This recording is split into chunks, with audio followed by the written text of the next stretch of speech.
Welcome to Barbara's Bulletin, the podcast where we bring you the latest news and updates from around the world. We're starting off with a complex and developing story from the Middle East, where tensions between Saudi Arabia and the United Arab Emirates are escalating over their involvement in the war in Yemen. The conflict has been ongoing for over a decade, with multiple factions and regional powers vying for influence. At the center of this latest development is the Southern Transitional Council, or STC, a separatist group backed by the UAE that seeks to restore southern Yemen as an independent state. The council's leader, Idris al-Zubaydi, recently fled to Abu Dhabi after declining to attend de-escalation talks in Riyadh, sparking a chain of events that has led to the council's dissolution. However, not all members of the STC agree with this decision, highlighting the internal divisions within the separatist movement. Meanwhile, thousands of Yemenis gathered in the southern city of Aden to show their support for the STC, chanting slogans against Saudi Arabia and the internationally recognized government. This development is just the latest twist in the long-running conflict in Yemen, which has resulted in a humanitarian crisis and a stalemate between the warring parties. The situation remains volatile, with regional powers like Saudi Arabia and the UAE navigating their own interests and alliances. As we continue to follow this story, it's essential to consider the complexities and nuances at play. We'll be keeping a close eye on developments in Yemen and providing updates as more information becomes available. We'll be right back with more of today's top news on Barbara's Bulletin. Welcome back to Barbara's Bulletin.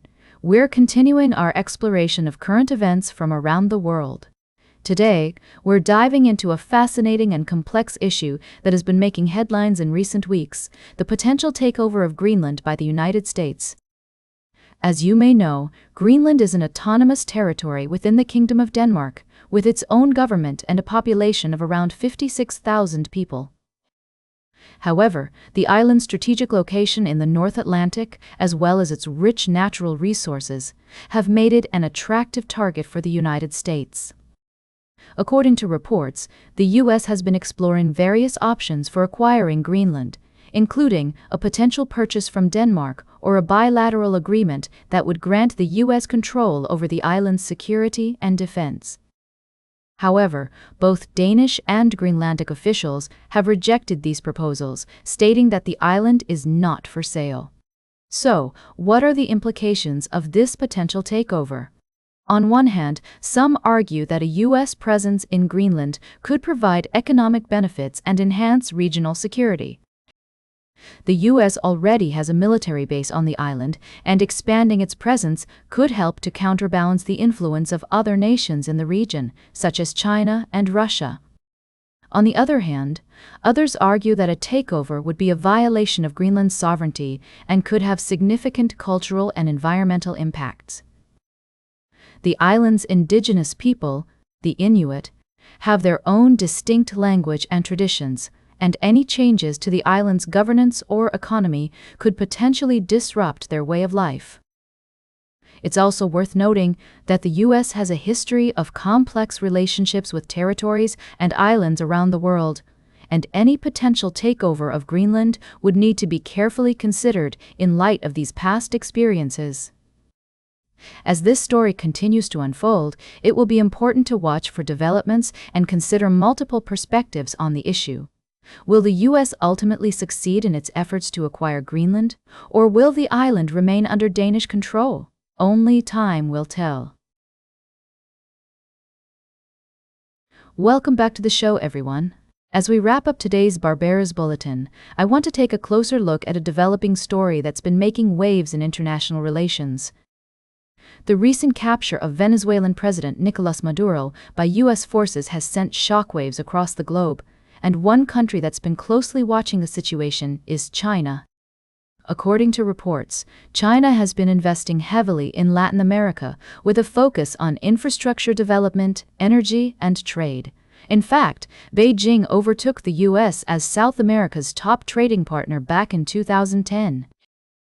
But with the U.S. now declaring hegemony over the region, it's unclear how China's interests will be affected. Some experts argue that China's economic footprint in Latin America is too significant to be easily undone. The country has built trade and investment ties in multiple sectors, from energy to ports, roads, and technology, as part of its global New Silk Road strategy.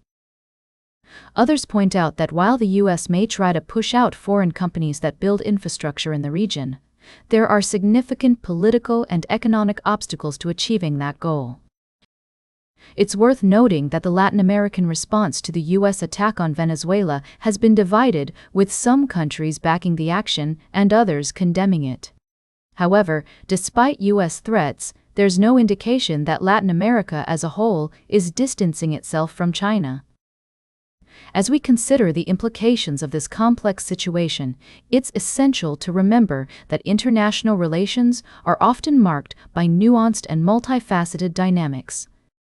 While the U.S. and China may be vying for influence in the region, it's ultimately up to individual countries to determine their own paths and priorities.